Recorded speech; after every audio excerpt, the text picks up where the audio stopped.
কান্নাকাটি হলো, সারা রাত ডিউটি করিয়েছেন, আবার 8টা বাজে ডিউটিতে আসতে বলতেছেন। মাস শেষ, কান্নাকাটির আওয়াজ, কিসের আওয়াজ? সেখান থেকে দেখা গেল তাদের 150 ঘন্টা ওভারটাইম নাই, 100 ঘন্টা ওভারটাইম নাই। এরা কি ইমানদার না জালেম? আর জালেমরা বেশি দিন স্থায়িত্ব হতে পারে না, তার প্রমাণ সচক্ষে আমি দেখেছি। এই জালেমদের কেউ এখন আর আশেপাশে নাই, কেউ পালিয়েছেন আর নিজেদের ফ্যাক্টরি যেমন খুশি তেমন অবস্থায় পড়ে রয়েছেন। সুতরাং জুলুম করে কোনোদিন ব্যবসাকে উন্নতি করা যাবে। আবার এমনও ব্যবসায়ীরা আছেন সুন্দরভাবে তাদের পাওনাটাকে মিটিয়ে দেন। শুধু তাই নয়, বছর শেষে তাদেরকে সুন্দর একটা ভোজনেরও আয়োজন করেন। সুতরাং এ পর্যন্তই নয়, বছর শেষে তাদেরকে একটা সফরের আয়োজন করেন, বছর শেষে তাদেরকে একটা ভাতার আয়োজন করেন। আছেন না এরকম? টিপ টিপ করে জ্বলতে জ্বলতে আলহামদুলিল্লাহ দেখা যায় তারা অনেক বড় হয়েছে। এরকম অনেক ব্যবসায়ী আমি আমার চোখের সামনে অত্র এলাকাতে দেখেছি। সুতরাং যারা ন্যায়সঙ্গত ব্যবসা করেন, যারা শ্রমিকদেরকে পূর্ণ অধিকার আদায় করে দেন, আল্লাহ রাব্বুল আলামিন যেন ওই সমস্ত মালিকদের অবশ্যই অবশ্যই ব্যবসার মধ্যে বরকত নাজিল করে দেন, বলি আমিন। মজুরি নির্ধারণ যেটা করবেন, ওভারটাইমের ঘন্টা এত টাকা, ওইটাই আপনার দিতে হবে। যেই কয় ঘন্টা আছে ওই কয় ঘন্টাই আপনার করাই নিতে হবে। 3য় নম্বরে বলছে কাজের চাহিদা সম্পর্কে আলোচনা করে নেওয়া। আপনাকে দিয়ে কি কাজ করাবে, একজন শ্রমিক আপনি নিয়োগ দিয়েছেন, কি কি কাজ করবে কি কি কাজ করবে না, ওটা আগেই আপনার নির্ধারণ করে দিয়েছেন ইসলাম। ইসলাম পূর্ব যুগে এর কোনো নিয়মতান্ত্রিক কোনো কিছুই ছিল না। আপনারা সবাই জানেন রাসূল করিম সাল্লাল্লাহু আলাইহি ওয়াসাল্লামের একজন কৃতদাস ছিলেন, একজন গোলাম ছিলেন, যার নাম ছিল হযরত আনাস রাদিয়াল্লাহু তাআলা আনহু। সে আনাস রাদিয়াল্লাহু তাআলা আনহু বলেছেন, আমি রাসূলের কাছে একটানা 10 বছর কর্ম পরিচালনা করেছি, 10 বছর তার সাথে আমি কাজ করেছি। কোনদিন আমার রাসূল আমাকে ধমক দিয়ে কথা বলেন নাই। আর আমাদের সমাজের কিছু ডাকাইত আছে, এই ডাকাতগুলি শুক্রবার দিন মানুষদেরকে কাজে নেয় না। কেন নেয় না? শুক্রবার দিন কাজে নিলে 12টার পরে আবার ছেড়ে দিতে হবে, আবার 2টা 2:30টার পরে কাজে আসবে। সুতরাং শুক্রবার দিন কাজে নেওয়া যাবে না। আছে না নাই? বলে শুক্রবার নেওয়া যাবে না, শুক্রবার নিলে অনেক ছোট কাম হয়, অনেক কম কাম হয়। আবার অনেকে আছেন শুক্রবার দিন কাজে নিয়োগ দেয় ঠিকই, তবে জুমার নামাজটা পর্যন্ত সময় দেয়। আপনি কি কাজ করবেন, কি কাজ করাবেন, কত ধনী হবেন আর কত ধনী হয়েছেন।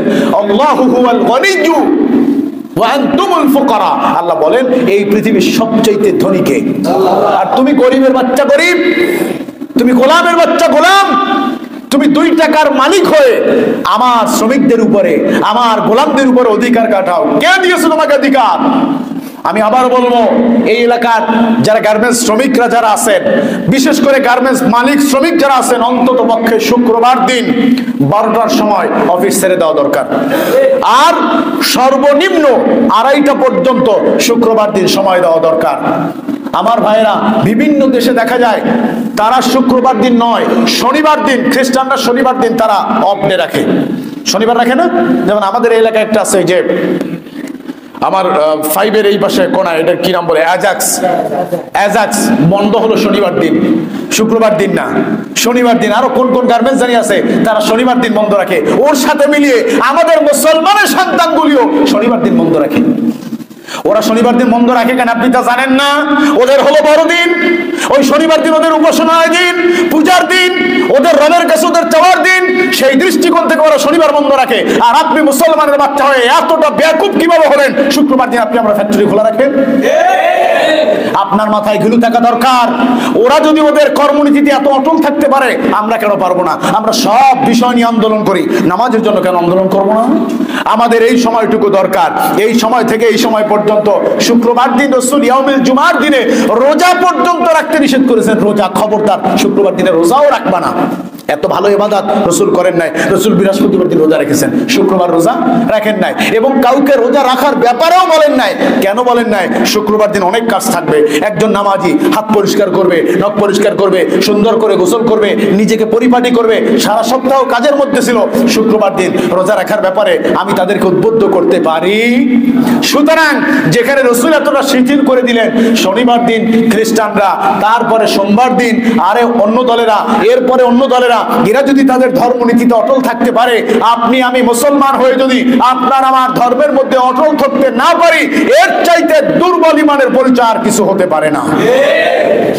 সর্বশেষ কথা, কাজের শেষে একজন দিনমজুরকে মজুরিটা বুঝিয়ে দেওয়া। একজন দিনমজুর যখন আপনার কাজ করবে, আপনার কাজ হলো সকাল থেকে সন্ধ্যা পর্যন্ত কাজ করে দেওয়ার পরে সাথে সাথে তার মজুরিটাকে বুঝিয়ে দেওয়া।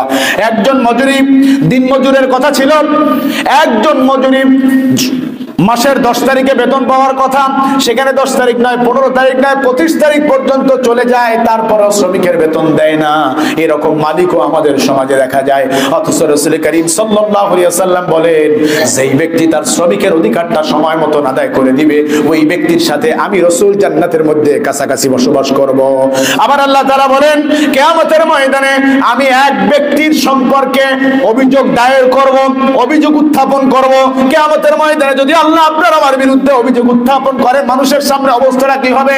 আল্লাহ তাআলা বলেন, ওই ব্যক্তির বিরুদ্ধে আমি অভিযোগ উত্তোলন করব যেই ব্যক্তি দুনিয়াতে মালিকের শ্রমিকের উপরে অত্যাচার চালিয়েছেন, যেই ব্যক্তি সারা মাস ঠিক করে কাজ করিয়েছেন, মাসের শেষে শ্রমিককে সুন্দর করে তার পাওনাটা বুঝিয়ে দেন নাই, ওই ব্যক্তির বিরুদ্ধে আল্লাহ তাআলা অভিযোগ উত্থাপন করবেন। আর কথা বলা চাই না। আল্লাহ রাব্বুল আলামিন যেন যে পর্যন্ত বললাম এতটুকু যেন আমাদেরকে বোঝার মতো তৌফিক দান করেন। আমিন।